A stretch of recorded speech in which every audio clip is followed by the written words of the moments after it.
hapon po ay gusto kong pag-usapan natin ay patungkol sa pag-ibig, Christian virtue of love. Please now turn your Bible, 1 Corinthians chapter 13. I will be reading verses 1 to 3. So yun lang muna ang ating pag-aaralan ngayon. Ang sabi rito ni Apostol Pablo, kung ako'y magsalita ng mga wika ng mga tao at ng mga anghel, subalit wala akong pag-ibig, ako'y nagiging isang maingay na pompyang o batingaw na umaalingaw-ngaw. At kung meron akong kaloob ng propesiya at nauunawaan ko ang lahat ng mga hiwaga at ang lahat ng mga kaalaman, at kung meron akong buong pananampalataya upang mapalipat ko ang mga bundok, ngunit wala akong pag-ibig, ako ay walang kabuluhan. Verse 3.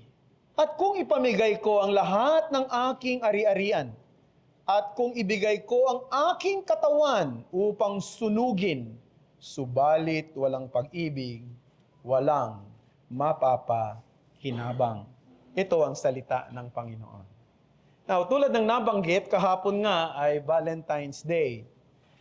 Kung kayo po ay nagsi-celebrate ng Valentine's Day o hindi, ito pong tanong na ito ay magpo-fall sa tinatawag nating Christian liberty or liberty of conscience. Ang ibig sabihin ay walang inuutos na mag-celebrate, pero wala rin naman pinagbabawal. So ito ay magpo-fall doon sa pagpapasya ng iyong sarili, kung ano ang dinidikta ng iyong konsyensya. No? Kung gusto mong mag-celebrate, go ahead.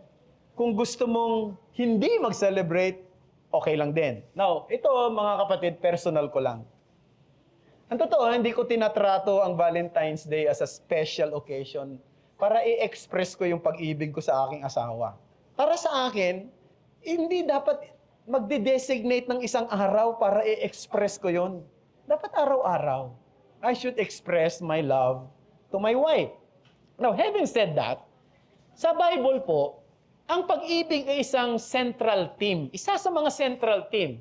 Napakahalagang paksa itong pag-ibig sa Biblia sapagkat mismo sinasabi ng Bible, 1 John chapter 4 verse 8, God is love. Hindi nga sinabi na God is loving, kundi God is love. Para bang sinasabi roon na the very character of God is love. So, ang ibig sabihin, kung tayo ay may pag-ibig at nagpapahayag ng pag-ibig, bilang Kristiyano, dapat reflective ito doon sa karakter ng Diyos ng pag-ibig. Dapat nai-imitate natin yung klase ng pag-ibig na meron siya. Kasi ang problema sa ating panahon ngayon, when we speak of love, we often think of what? Romantic love. Diba? Sentimental love. Familial love. Or sometimes, superficial love. No? Pero dito sa 1 Corinthians 13, makikita natin, nandito yung depths of what true love really means. It serves as a measuring rod by which we may carefully examine ourselves to see whether this love truly resides in our hearts and is manifested in our lives. Maraming beses na yung 1 Corinthians 13 nagagamit sa mga wedding, no? Minsan LCM, love, courtship, and marriage. Naririnig ko yan. Now, meron namang mga prinsipyo tayong makikita rito, pero palagi ko hindi yun ang pinaka-context ng 1 Corinthians 13 Hindi yun ang pinaka-sentro na patungkol sa wedding or patungkol sa tinatawag na love, courtship, and marriage. Kasi, ang context nito ay magsisimula sa chapter 12. Sa chapter 12, ang tinatalakay ni Paul, spiritual gifts, mga kaloob na espiritual. At doon, sinasabi ni Pablo, ang iglesia daw ay tulad sa isang katawan. Iba't iba ang bahagi, no? Iba-iba ang function, pero iisang katawan. Para bigyang diin na mayroong unity in diversity. One, may pagkakaisa sa pagkakaiba-iba. At yan ang katawan. Iba-iba ang kaloob, iba-iba ang function. At nagpatuloy si Pablo sa kanyang pagtalakay ng spiritual gifts mula sa chapter 12 hanggang chapter 14. No? Hanggang sa chapter 14. Pero yung gitna, ito ang napakaganda. Sa gitna ng pagbibigay niyang pansin sa mga espiritual na kaloob, pumasok yung chapter 13.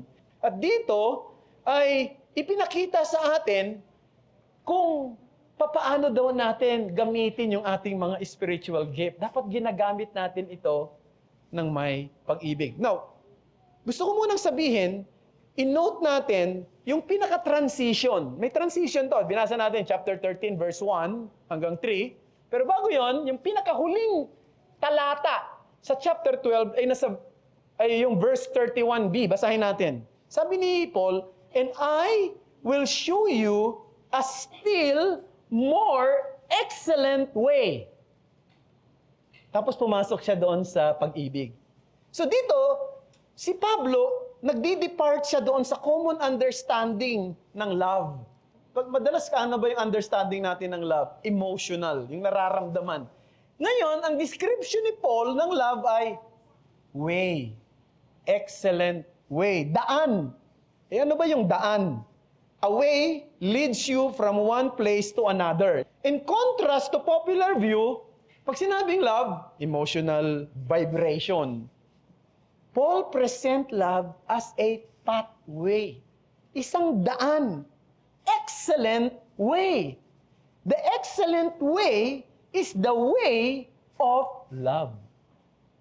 So whatever your gifts may be, ano man ang kaloob mo, whether your gift is a spectacular gift, no? Whether your gift is something obvious to everybody, or whether your gift is something you do secretly, like giving, no? Like showing mercy, or many other things, it must be done in the most excellent way.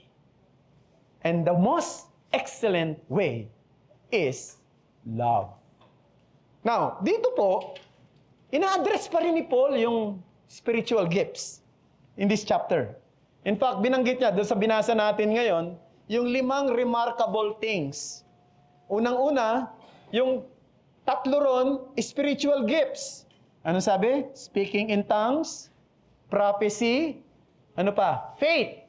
No? Pagkatapos, meron pa siyang binanggit, mga personal sacrifices. Ano yun? Benevolence and martyrdom.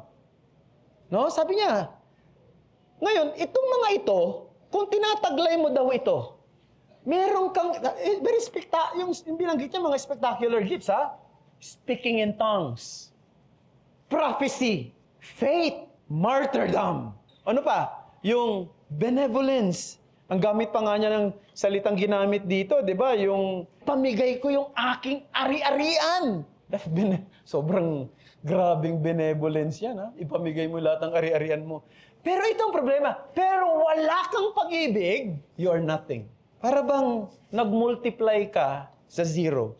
1 times 0, 0. 1 million times 0. 0 pa rin. Yun ang sinasabi rito ni Paul. So ito yung mensahe na gusto kong sabihin. Without love, no gift or sacrifice has value before God. Without love, no gift or sacrifice has value before God. At dito kino-confront ni Paul yung mga tao na nagbibigay pahalaga sa mga matataas na antas ng spiritual gifts. Speaking in tongues, yan mga gustong-gusto ng iba eh. Prophecy, no? Yung matinding pananampalataya. Mga superior gifts. Sabi niya, sige, nasa iyo na ang lahat ng yan, pero wala kang pag-ibig. You are nothing in the sight of God. That is times 0 equals 0. So, kung titingnan natin, may dalawang katotohanan na ipinapahiwatig ito sa atin. Ito yung una. good works without genuine love. Pwedeng magkaroon ng good works pero wala kang pag-ibig. Pangalawa, great praise without God's pleasure. Dalawang katotohanan, dalawang pinahihiwatig na katotohanan. Pwedeng gumagawa ka ng mabuti, pero wala kang totoong pag-ibig.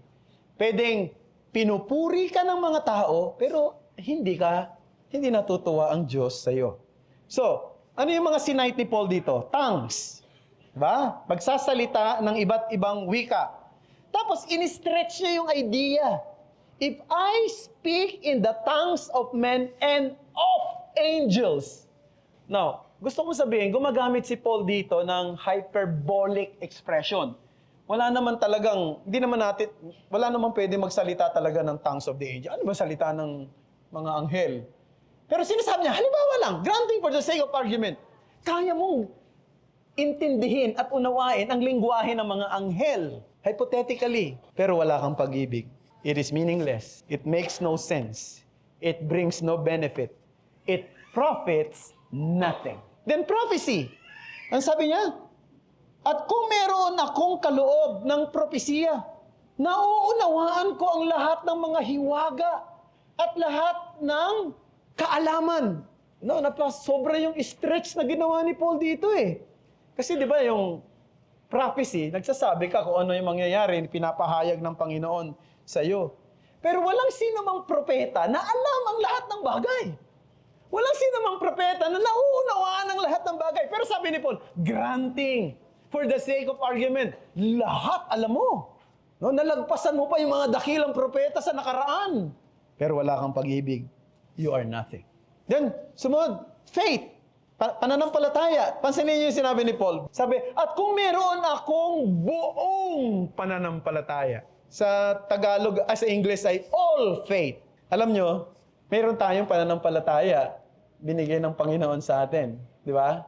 At ine-exercise natin yung pananampalataya niya. Pero walang sino man sa atin na merong all faith. Kasi pwede tayong magkaroon ng pananampalataya in a given particular situation or crisis. No? Di ba? May sitwasyon ka at nahaharap mo yun dahil may pananampalataya ka. Pero hindi lahat ng mga sitwasyon at iba't ibang kalalagayan ay meron kang pananampalataya. Halimbawa, pinag-uusapan natin, pagdating sa mga crisis ng buhay, may problema kayo sa pamilya, merong matindi ang sakit. Pero sa kabila ng lahat ng yon, andun pa rin ang tiwala mo sa Panginoong Diyos. Matindi pa rin ang pananampalataya mo. Pero sa ibang bagay, hindi naman nangyayari sa iyo. Merong mga sitwasyon, merong mga bagay na parang kulang ang pananampalataya mo ron. Pero pagdating dito, ang lakas ng pananampalataya mo. Kasi iba-iba tayo mga kapatid. Alam niyo ba kung bakit tayo nasa church? Hindi ibinigay sa atin ang lahat. Kasi kailangan natin ang isa't isa. No? Hindi binigay. Napansin niyo ba yon? Hindi lahat binigyan ng kakayanang mag-preach. Hindi lahat binigyan ng kakayanan na yung tinatawag na a gift of giving. Ano? Hindi lahat. Hindi lahat may ganito. Hindi lahat may ganyan.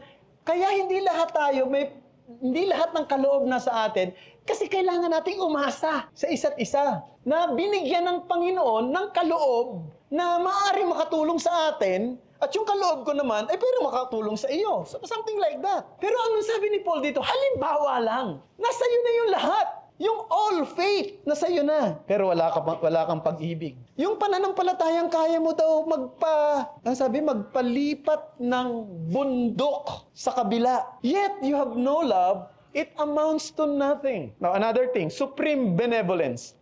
Ang sabi niya, at kung ipamigay ko ang lahat ng aking ari-arian, walang benefit, sabi ni Paul, it profits nothing. And then, verse 3, sa huling bahagi, sabi, kung sunugin ko ang aking katawan, kung ibigay ko yung aking katawan at ito'y sunugin, matinding martyrdom yan. Ang dami ng mga sinunog. Alam niyo, ang dami ng sinunog ng mga Christian nung panahon ni Bloody Mary sa Inglaterra, sinunog yung mga mananampalataya na katulad nila Latimer, nila John Hooper. Nung nakapunta kami sa Gloucester, si John Hooper, mayroong malaking estatwa doon. At nandoon naka-indicate yung nangyari sa kanya, pinapatay siya ni Bloody Mary, sinunog siya ng buhay doon mismo, sa lugar na yon. Marami nang ganoon, mga Christian na naging martyr. Pero yung gamit ng salita rito, hindi yung martyrdom na katulad ng mga yun, hindi naman nila ginusto na mamatay sila eh. Talagang walang magawa, kundi ibigay nila yung sarili nila na mamatay sila, wag lang nilang maipagkanulo yung kanilang pananampalataya. Pero ito, parang ang sense ng salita ay parang voluntary. Sige, bigay ko na yung sarili ko. Yung idea rito, willingness eh. Hindi isang captured. Hindi isang tao na in-execute unwillingly. It describes a person who voluntarily offers himself even to the point of death. Perhaps possibly as a substitute for another. Siguro, pwede nating sabihin ang pinakamatinding nagbigay ng sarili niya ay walang iba kundi si Jesus. No? Supreme talaga yon, self-giving yon. Pero halimbawa, ganun ang ginawa mo, katulad ni Jesus. But if that sacrifice is not motivated by love, it is nothing. It profits nothing. Yun ang sinasabi ni Paul. What's the point? The first thing is this. Good deeds can proceed from a loveless motive. Good deeds can proceed from loveless motive. It tells us that in all our action, there can be many motives other than the way of love. You may be doing good things for others, whether for your family, for people outside your family, or even for the church, yet not be doing them in the way of love. Alam nyo, minsan, ang nasa likod ng pinakadisenteng gawain ay kapaimbabawan. Maaaring naglilingkod ka sa tao, pero ang motibo mo ay manipulate sila. Maaaring naglilingkod ka sa tao, pero ang motibo mo ay para hanapin ang papuri nila. Halimbawa, si Absalom. Alam niyo si Absalom? Isa sa mga anak ni David. Sabi, tuwing umaga, pumupunta siya doon sa city gate. Uma-attend siya ng mga legal disputes doon. Nagbibigay pa nga siya ng mga favorable advice. Nagpapahayag pa nga siya ng concern sa mga tao ron eh. Pero ang kanyang aim ay agawin ang puso ng mga Israelita sapagkat gusto niyang makuha ang trono sa kanyang ama na si David. He appealed to their emotions and gained their loyalty. He appeared helpful, but his purpose was self-serving. In the same way, brethren, many perform their gifts well, but crave for the praise of men. Others pursue their gifts and careers primarily to enrich themselves. Gagamitin nila yung mga tao para sa sarili nilang pakinabang. Outwardly, they look impressive, but inwardly, the motive is not love. So good deeds can proceed from loveless motives. Pwede kang gumawa ng mga heroic act eh. Pero hindi pa rin motivated ng love. Halimbawa, bago magsimula yung World War II, noong 1939, merong isang national leader na sumulat sa kanyang diary. Sabi niya, "My whole life belongs to my people." Ang aking buong buhay ay para sa aking mga tao. Now, pag pinakinggan mo yung salitang yon, ito ay salita ng isang taong nagpapahayag ng kanyang konbiksyon at sakripisyo para sa iba hanggang sa malaman mo na ang sumulat ng mga salitang yon ay walang iba kundi si Hitler. Isang tao na nag-orchestrate ng Holocaust, na nagresulta sa pagpatay ng 6 na milyong mga Hudyo, na gumawa ng matinding digmaan at gulo sa Europa. Pwede pala siyang magsalita tulad ng isang bayani, pero wala siyang pag-ibig. Good deeds can proceed from loveless motives. Secondly, good deeds cannot presume love motive. Cannot presume love motive. It is wrong to equate motive with activity. It is also wrong to define love merely by what you're doing. Because a person can perform good and beneficial acts without love being present in the heart. Anong dapat nating gawin, mga kapatid? Dapat nating laging suriin ang ating sarili. Kasi lalo na nga ako lagi kong iniisip yan. Dahil tumatayo ako sa mga tao, nangangaral, nagpapayo. Pero ano ba yung dahilan kung ba't ko ginagawa ito? Ginagawa ko ba ito dahil meron akong pag-ibig? O ginagawa ko ito as a mere performance? O ginagawa ko ba ito dahil humahanap ako ng papuri? Kasi ewan ko, aminin niyo, madali nating lokohin at dayain ng ating sarili. Ayos tayo dahil sa ating mga mabubuting ginagawa sa harapan ng tao. Pero yung ating gawaing panlabas ay hindi laging pruweba na may malinis tayong hangarin. Kaya nga napakahalaga ng pagsusuri. Mahalagang laging magpasuri. No? Naalala ko lagi si Dr. Martin Lloyd Jones doon sa kanyang mga preaching na binasa ko. Laging sa huli, lagi niya sasabihin, let everyone examine thy heart. Let everyone examine thy heart. It is much easier, brethren, to examine others. Tingnan yung iba eh. No? It is much easier to criticize our neighbor. It is much easier to speak against their faults than to confront your own hearts. This is true. This is reality.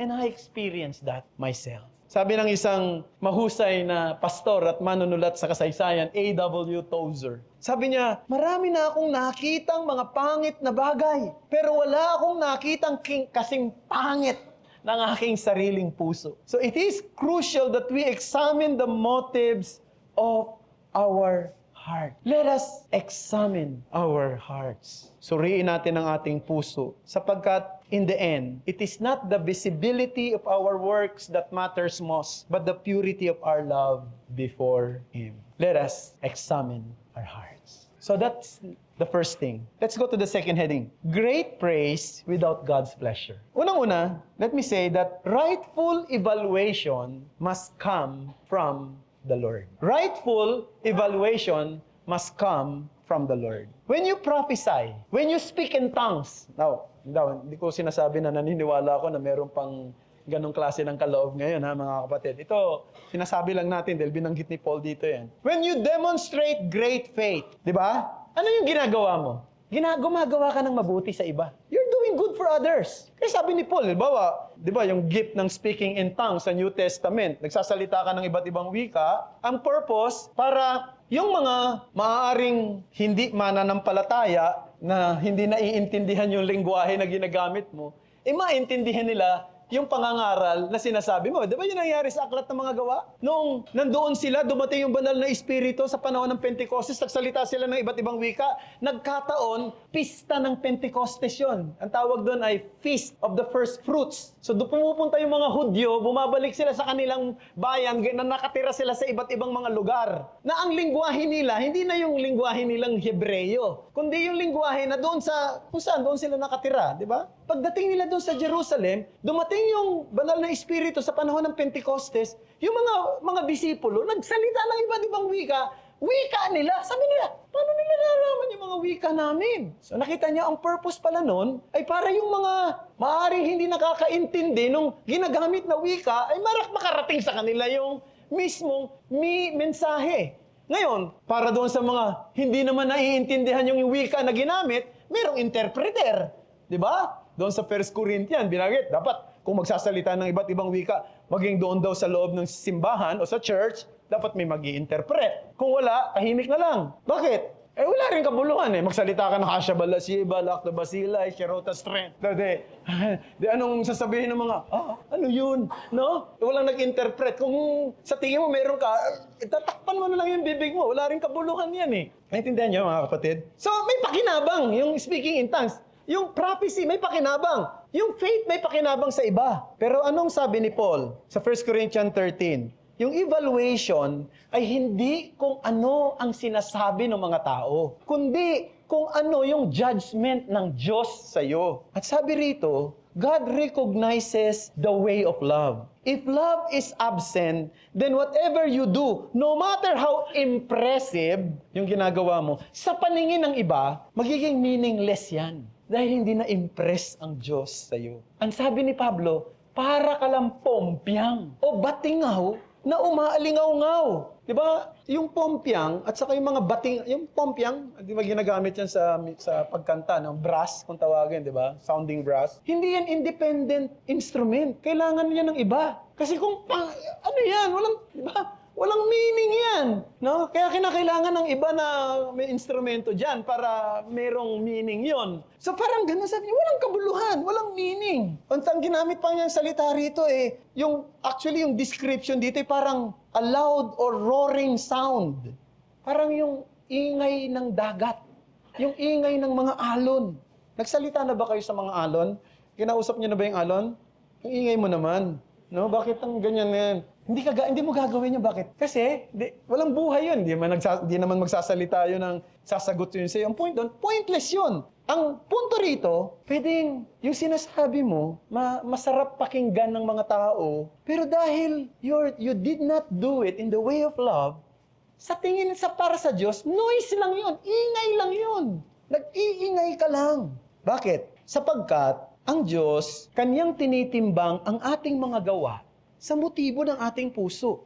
At kapag tinitimbang niya ang motibo ng puso natin, ginagamit niya yung pag-ibig. Meron ba yan doon?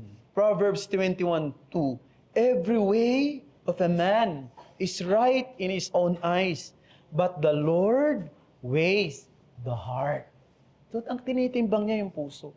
Kaya rightful evaluation comes from the Lord. Secondly, rightful endeavor is validated by love. Alam ng Diyos ang tunay na kalagayan ng ating puso. Kung pag-ibig ba ang nagtutulak sa atin o ibang motibo ang nag-uudyok sa atin upang magsalita, gumawa, sumunod o magpakitang tao sa harap ng iba. Sometimes, recognition from others gives us satisfaction. Totoo ba yun? Diba, pagka nire-recognize, uy, salamat ha, ang ganda nung sinabi mo kanina sa devotion, yung preaching mo, yung tinuro mo. Ang sarap din pakinggan, di ba? Hindi masama yan ha, mga kapatid. I mean, it's good to appreciate. At ang isang dating nun, pagka ina-appreciate ka, parang nasa-satisfy ka, parang mayroong kakaibang saya dito sa kalooban mo. Kasi, di ba, at least, kung mabuti naman ang kalooban, masasabi, ay salamat, nakatulong ako. Ay salamat, ginamit ng Panginoon yon. No? Kontento ka ron. Pero, wag nating kakalimutan. Halimbawa, may ginawa ka, ay, ang ganda ng ginawa mo rito sa church natin, ang ganda ng design ang ganda ng kung ano naman. Mga deacons natin ang ganda ng mga ginagawa ngayon hindi naman masamang di ba? Mag-appreciate, magpuri, no? Pero, itong gusto ko sabihin, pag na-appreciate kayo, na-appreciate ako, na-appreciate tayong lahat, sa ginawa nating mabuti, wag nating kakalimutan yung searching eyes of God. Ano ba yung nasa puso mo? Yung mayabang ka ba? Ha? O nagmamalaki ka ba? O ang feeling mo superior ka na sa iba? Yun. Kasi kung ang ginagawa mo ng may pag-ibig, sigurado hindi ka yayabang. Sigurado hindi ka magpupuri sa sarili mo. Sigurado may pagpapakababa at may pagpapasalamat sa Diyos na nagbigay sa iyo ng biyaya na gamitin ka bilang instrumento sa iba. Kaya kasi marami naman tayong ginagawa rito sa church. It is one thing to sing hymns, good hymns. It is one thing to give offerings. It is one thing to preach from the pulpit. It is one thing to wash the dishes. It is one thing to arrange the chairs, to clean the surroundings, to prepare our church, to improve our financial system in the church. It is one thing to do all those things. It is one thing to help those in need. But it is another thing entirely to view this action from God's perspective. Does God see love in them? Nakikita ba ng Diyos ang pag-ibig? Kung wala ang pag-ibig, they are ultimately worthless. We gain nothing. Therefore, brethren, let us always consider the God factor. Because when we consider God, we are forced to consider the condition of our hearts. Di ba? So, wag nating kalimutan yun. At kailan natin na magagawa yung mga bagay na sa mga private devotion natin? Sa mga pakikipag-usap natin sa Diyos, Panginoon, ako po ay tulungan nyo na maging totoo, no? Sa aking motibo. Isang kapatid, kausap ko na nakaraan patungkol sa devotion. So minsan, di ba, may time na parang tuyo. Yung pag nagbabasa ka, parang dry. Anong gagawin mo? Anong gagawin mo? Basahin mo na lang para matapos. No? Para masabi, nakapag-devotion ako ngayon. Anong gagawin mo? Hingin mo yung awa ni Lord. Panginoon, tulungan mo ako. Gusto kong magsalita ka sa akin sa mga talatang ito na minsan hindi ko maintindihan. Kasi ngayon, devotion ko ngayon sa Job. Hirap minsan intindihin yung palitan ng usap ng mga kaibigan ni Job, di ba? Si Bildad, si Zophar, sabi ni John, Zophar. Tapos magpapalitan, paano mo iintindihin? Ano man sa total, pag binasa mo lang yon, minsan wala lang. Pero mag-pray ka. Lord, tulungan mo ako maintindihan ko. Meron kang gustong sabihin sa akin dito eh. Meron ako nakikitang leksyon eh. para sa akin eh. Kasi salita ng Diyos yun eh. At doon sa mga bagay na yun, doon natin nasusuri yung puso natin kung okay. Doon natin nakikita kung meron tayong love. Doon natin nakikita kung meron tayong panlalamig. Doon natin nalalaman ang lahat. Kaya nga, mahalaga yung tinatawag nating private communion with God. Now, let us desire God's recognition more than human praise. Isipin natin na ang pag-ibig, siya yung nagpapadami ng ating paglilingkod. Ulitin ko yung pag-ibig, siya yung nagpapadami. Hindi yung maraming paglilingkod ang nagbibigay ng pag-ibig. Kasi pwedeng ang dami-dami mong ginagawa pero wala nang pag-ibig eh. No? Pwede yun. Sa dami ng ginagawa mo, hindi mo na nga iniisip yung God factor eh. Busy ka. At it happens to me. Kaya nga, dapat ang unahin natin yung love. Kasi pag may pag-ibig, yun yung nagmumultiply. Yun yung nagpapadami ng ating gagawin. Hindi yung maraming ginagawa ang nagbibigay ng pag-ibig. At ang nagbibigay ng value sa ginagawa natin ay pag-ibig. Kung nandoon ang pag-ibig, kahit na daw ang simpleng isang basong malamig na tubig na ibibigay mo sa isang nauuhaw ay precious sa mata ng Panginoon. So sana mga kapatid, i-consider natin yung bagay na yun. At sa pagpapatuloy ng ating pag-aaral patungkol sa love, lalong maging malalim sa atin kung anong ibig sabihin ng love. Ito para sa akin itong preaching na ito eh. At sana para rin sa bawat isa. Pero gusto kong tapusin ang mensaheng ito sa isang solemn reminder. Kung hindi ka pa Christian ngayon, kung hindi ka pa mananampalataya ngayon, lahat ng gagawin mong mabuti. Kasi ganun ang takbo ng relihiyon ngayon eh. Performance. Gagawin mo para ma-please mo si Lord. Para daling ka niya sa langit. Hindi yan ang turo ng Bible. Walang makakarating sa langit dahil sa gagawin mong mabuti. Walang makakapunta doon sa piling ng Panginoon dahil sa performance mo, kapagkat lahat ng gagawin mo laging kulang. Ang totoo kung hindi ka Christian ngayon, sabi ng banal na kasulatan, ang ginagawa mong mabuti ay tulad sa isang maruming basahan sa harapan ng Panginoon. At alam mo niyo ba yung gamit ng mas maruming basahan? Hindi yung basahan na nakikita natin na ginagamit natin pamunas dito. Yung filthy rags doon, ay yung ginagamit ng babae sa panahon ng kanyang monthly period. Ang punto doon, nakakadiri. Di ba? Kahit na ikaw, kahit na ngayong babae, kahit na kayo, di ba? Nadidiri kayo. No? Pinaplastic mo ng gusto yan para pag tinapon mo. Wala naman siguro sa inyo na binubuyang-yang pa yan. Di ba? Nadidiri kayo. Ang point doon, yung Panginoon, kapag gumagawa ka ng mabuti, pero wala ka kay Kristo, hindi ka mananampalataya, walang kabuluhan, nakakadiri nga disgusting sa harapan ng Panginoon Para ka lang nagtapon ng pera sa apoy. Alam mo dapat mong gawin? Lumapit ka kay Kristo. Si Kristo lang ang gumawa ng mabuti na perpekto. Si Kristo lang ang sumunod ng husto sa batas ng Diyos. At si Kristo'y namatay sa mga makasalanang tulad natin at lumapit ka sa Kanya sa daan ng pananampalataya at pagsisisi. At si Kristo ang daan ng kaligtasan. Si Kristo ang daan para ikaw itanggapin ng Diyos. At si Kristo rin ang daan para magkaroon ng value yung mga mabubuting bagay na ginagawa mo sa harapan niya. At ang lahat ng ginagawa mong mabuti sa harapan niya, dahil ito'y ginagawa mo bilang may kaugnayan kay Kristo at merong pag-ibig. Lahat ng yan ay hindi mawawala ng kabuluhan. Lahat ng yan ay kikilalanin ng Panginoon sa araw na humarap ka na sa Kanya. Manalangin tayo.